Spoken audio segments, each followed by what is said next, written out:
Hello, હું નિકિતા.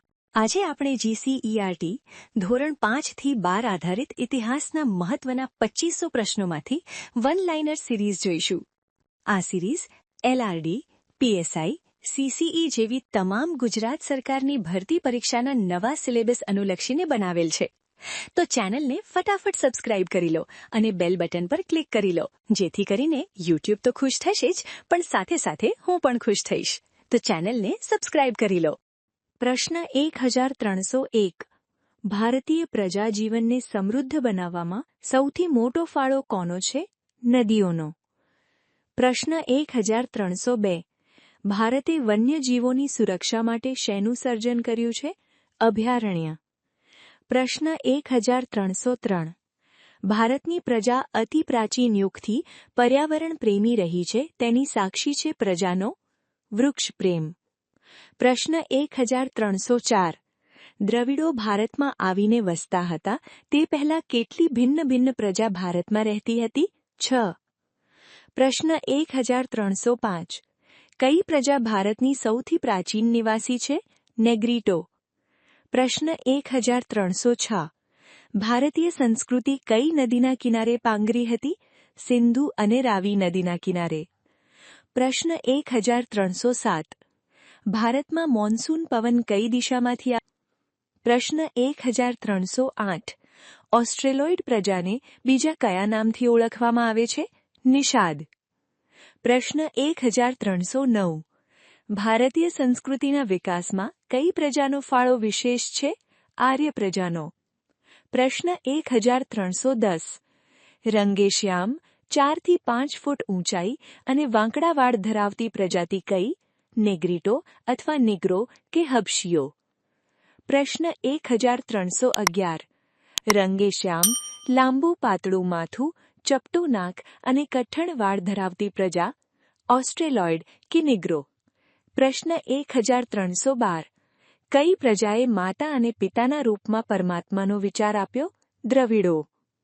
પ્રશ્ન 1313. ભારતીય સંસ્કૃતિમાં કયા વૃક્ષને પૂજનીય ગણવામાં આવે છે? વડને. પ્રશ્ન 1314.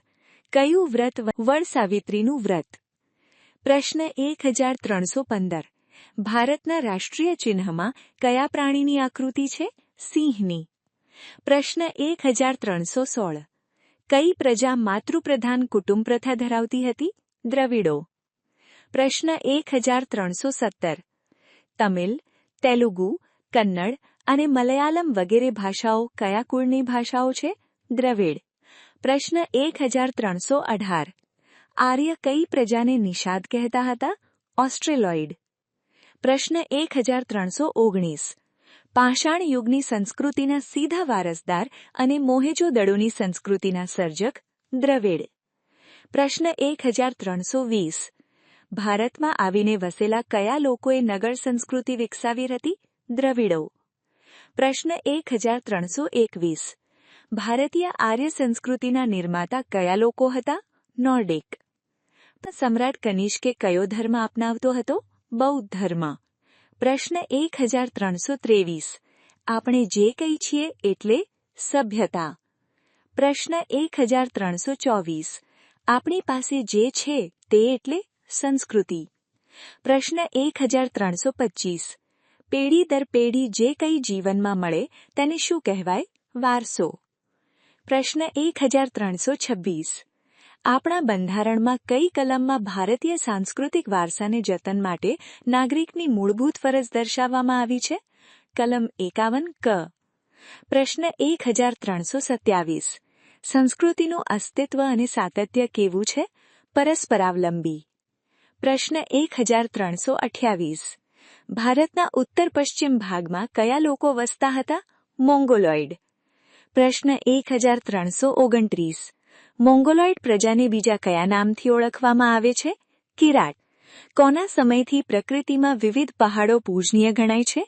નોર્ડિક. પ્રશ્ન 1331. ભારતીય સંસ્કૃતિ એટલે સત, ચિત્ત અને આનંદની સંસ્કૃતિ. પ્રશ્ન 1332. કયા દેશ માટે સુજલામ સુફલામ શબ્દનો ઉપયોગ થયો છે? ભારત. પ્રશ્ન 1333.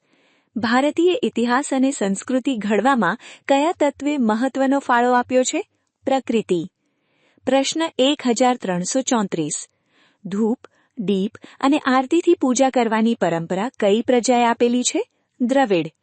પ્રશ્ન 1335. પ્રાચીન સમયમાં ભારતને કયા ઉપનામથી ઓળખવામાં આવે છે? સોની કી ચિડિયા.